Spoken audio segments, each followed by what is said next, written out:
Assalamualaikum warahmatullahi wabarakatuh. Perkenalkan, nama saya Natali Praja, NPM 2103021025. Di sini saya akan menjelaskan materi tentang perekonomian di masa dinasti Umayyah.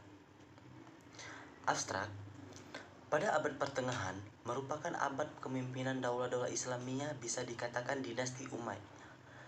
Dinasti Umayyah adalah dinasti yang agresif dalam politik pada waktu itu. Banyak sekali khalifah dari kalangan keluarga Bani Umayyah yang memimpin negara pada waktu itu. Masa pemerintahan ini terkenal sebagai era yang agresif, dibuktikan dengan usaha perluasan wilayah. Perluasan wilayah tersebut tentunya akan terdampak pada bidang-bidang, salah satunya bidang ekonomi. Pendahuluannya, manusia sebagai makhluk di bumi tidak lepas dari perekonomian. Segala aspek kehidupan terhadap unsur-unsur ekonomi. Dalam perkembangannya, ekonomi mengalami perkembangan yang kenal dengan Keynes, Adam Smith, Ricardo, dan lain-lain. Lebih jauh lagi, sejarah Islam mencatat banyak sekali kebijakan-kebijakan yang ditetapkan oleh Nabi Muhammad SAW sampai dengan masa pertengahan Islam. Pada abad pertengahan merupakan masa kepemerintahan daulah-daulah Islamiyah. Salah satunya adalah masa Daulah Umayyah, dan masa kekuasaan dinasti Umayyah hampir mencapai 1 abad. Tepatnya selama 90 tahun dengan 14 orang khalifah, di antaranya 14 khalifah Bani Umayyah yang berkuasa sekitar 90 tahun. Terdapat beberapa orang khalifah yang dianggap berhasil dalam menjalankan roda pemerintahan. Adapun nama-nama khalifah yang menonjol karena prestasinya adalah Muawiyah bin Abi Sofyan, Abdul Malik bin Marwan, Al-Walid bin Abdul Malik, Umar bin Abdul Aziz, Isyam bin Abdul Malik. Pada perekonomian dinasti Umayyah, kita akan membahas tentang masa Muawiyah bin Abi Sufyan, masa Abdul Malik bin Marwan, masa Umar bin Abdul Aziz, masa sumbangsi dari para ulama dan fuqaha, nilai-nilai yang sesuai dengan zaman sekarang.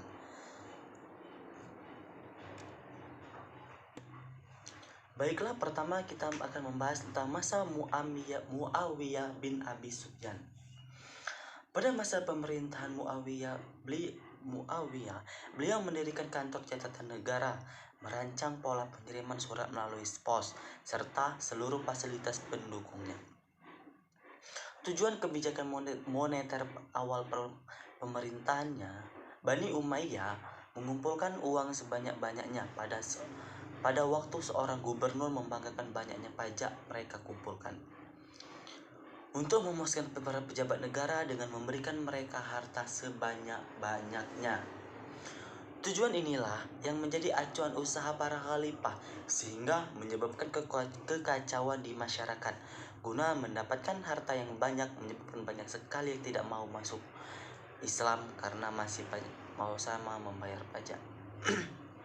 2. Masa Abdul Malik bin Marwan. Pencapaian dilakukan pada masa kepemimpinan Abdul Malik yakni berupa pemikiran yang serius untuk menerbitkan mata uang sendiri sebagai salah satu alat pertukaran. Keberhasilan tersebut dicapai setelah adanya perbedaan dari pihak Romawi saat itu. Mata uang yang berlaku adalah mata uang Bizantium dan Persia yang nilainya sama dengan logam emas dan perak pada dinar dan dirham. Untuk menghilangkan kalimat Bismillahirrahmanirrahim dari mata uang yang berlaku, Khalifah Abdul Malik sangat keberatan dan menolak, sehingga dari peristiwa tersebut beliau akhirnya mencetak mata uang Islam sendiri dengan mencantumkan kalimat Bismillahirrahmanirrahim menggunakan kata dan tulisan bahasa Arab pada tahun 695 Hijriah. Masa 3. Masa Umar bin Abdul Aziz. Umar melakukan pembenahan di segala bidang dan di seluruh wilayah kekuasaan berdasarkan syariat Islam. Pembangunan bukan saja pada bidang infrastruktur, tapi juga pembangunan sumber daya manusia. Dalam kurun waktu kurang 3 tahun, masyarakat Islam berada dalam surga dunia, kemakmuran dan kesejahteraan serata di wilayah tersebut. Terbukti tidak ada lagi yang mau menerima zakat.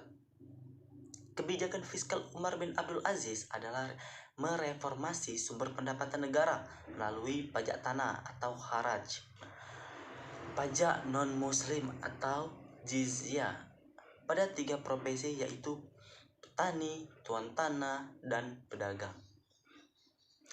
Sumbangan dari para ulama dan fuqaha yang pertama A. Zaid ibn Ali 699 sampai 738.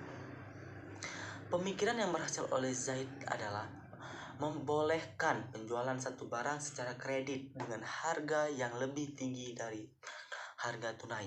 Hal ini karena penjualan dalam bentuk kredit termasuk dalam bentuk transaksi yang sah dan dibenarkan selama dilakukan dengan kesepakatan kedua belah pihak.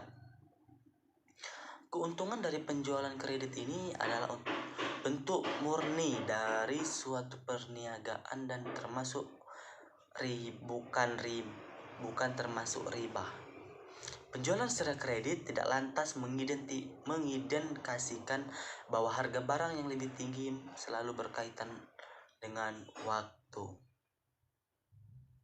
B. Abu Hanafiyah 699 sampai 767 Masehi.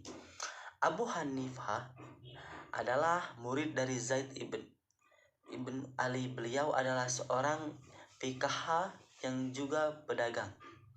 Beliau menaruh perhatian besar pada jual beli dengan akad salam.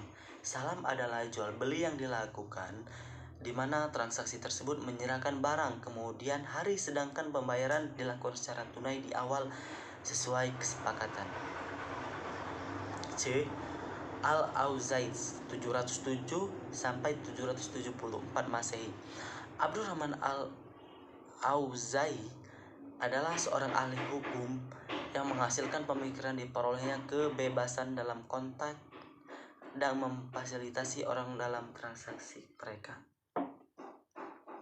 Pemikiran yang beliau hasilkan adalah membolehkan melakukan kerjasama mizara'ah sebagai bagian dari bentuk murabahah. Dalam konteks salam Auza'i melakukan perubahan yang lebih fleksibel. Ia juga membolehkan peminjaman modal baik dari bentuk tunai atau kredit. Nilai-nilai yang sesuai dengan zaman sekarang.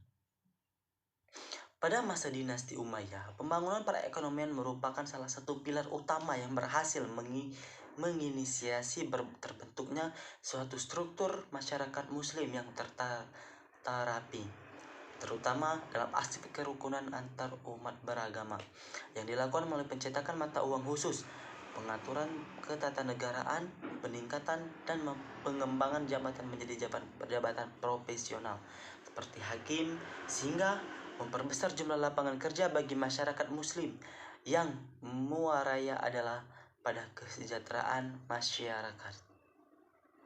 A. Dasar sisi ketatanegaraan. Fakta sejarah menyebutkan bahwa inilah yang diambil Muawiyah dan kerajaan Persia dan Bizantium dalam hal ketatanegaraan. Dan sistem modern dari kelembagaan telah membawa kemajuan untuk mencetak cakrawala pengetahuan di zaman itu. Misalnya, pembentukan lembaga khusus yang mengatur tentara, polisi, bahkan administrasi yang berkaitan dengan menyurat atau pos al-baris. B. Dari sisi pemikiran ekonomi. Pemikiran ekonomi yang lahir dari para fuqaha dan cendekia sangat didukung oleh khalifah maupun Daulah Umayyah sendiri memang memisahkan kehidupan agama dengan politik. Akan tetapi pemikiran yang berbasis keilmuan sangat didukung, bahkan memberikan penghargaan setinggi-tingginya. C. Dari sisi lembaga keuangan dan pemberdayaan ekonomi, Baitulmal pada masa Daulah Umayyah berhasil dimaksimalkan potensial sebagai lembaga keuangan negara yang menampung seluruh harta kekayaan diperoleh pajak, zakat, jizyah, dan kharaj, baik dari sentral dan seluruh wilayah jelajah. Mungkin hanya ini yang dapat saya presentasikan. Lebih dan kurang saya mohon maaf. Akhir kata, wassalamualaikum warahmatullahi wabarakatuh.